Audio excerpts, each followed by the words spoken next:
Deer learner, আমি আপনাদেরকে এখন যে যে বিষয়টি নিয়ে কথা বলবো আপনাদের সাথে, এটা হচ্ছে কার্সর মাউস। তো ডিয়ার লার্নার, আমি আপনাদেরকে দেখাচ্ছি কার্সর মাউসের কাজ কি।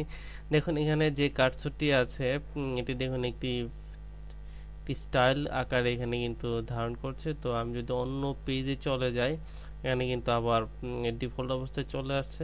তো এটি কিন্তু আপনার শুধু আমার ওয়েবসাইটের ক্ষেত্রে প্রযোজ্য। তো আমি ওয়েবসাইটে যে কোনো পেজে যাই না কেন, এটি আপনার এখানে আসবে।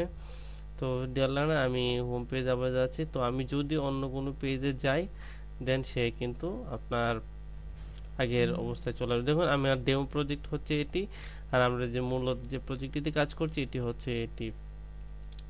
তো ডিয়ার লার্নার, আমি আপনার দেরকে দেখাচ্ছি এটি কিভাবে করতে হয়। তো আমি চলে যাচ্ছি আমাদের ব্যাকএন্ডে।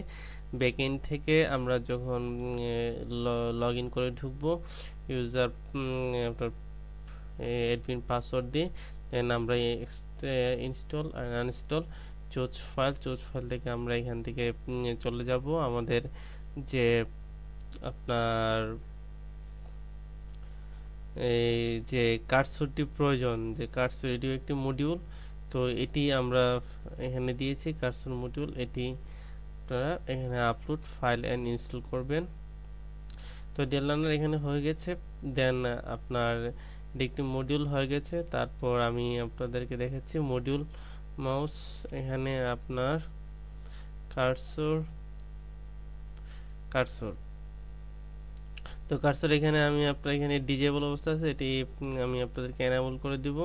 দেন এটি আমাদের আপনার কোথায় কোন পজিশনে থাকবে এটি আপনাকে ডিফাইন করে দিতে হবে। দেন আমরা এখানে ডিফল্ট অবস্থায় লেফট অবস্থায় রাখছি। তো এখানে কিন্তু দেওয়া আছে যে আপনার কার্সরটি কি অবস্থায় থাকবে, যে কার্সর ডিপস অনলি মানে লেখার মধ্যে না, প্রত্যেকটা লিঙ্কে নিয়ে না, কার্সর ইন অল টেক্সট, আমরা অল টেক্সটে দিব। তো দেওয়ার পর আমরা এখানে সেভ করব। সেভ করার পর রিলোড দিব। রিলোড দেওয়ার পর আমরা দেখি আমাদের কার্সরটি কি হচ্ছে। তো ডিয়ার লার্নার, আমাদের কার্সরটি কিন্তু কিছুই হয়নি।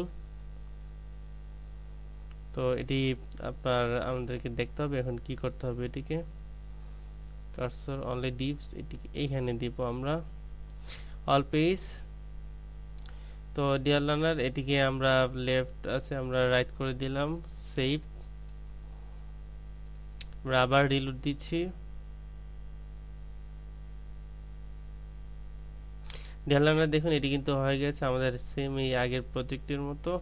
তো আমরা কিন্তু এখন আরেকটি কাজ করে নিলাম, যে মাউস কিভাবে আপনার স্টাইল চেঞ্জ করতে হয় মডিউলের মাধ্যমে।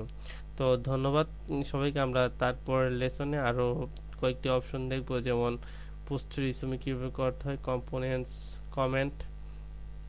তো ডিয়ার লার্নার, তো আমরা এই পার্টে শিখলাম কীভাবে মাউস আপনার কার্সর কীভাবে চেঞ্জ করতে হয়। তো ধন্যবাদ সবাইকে।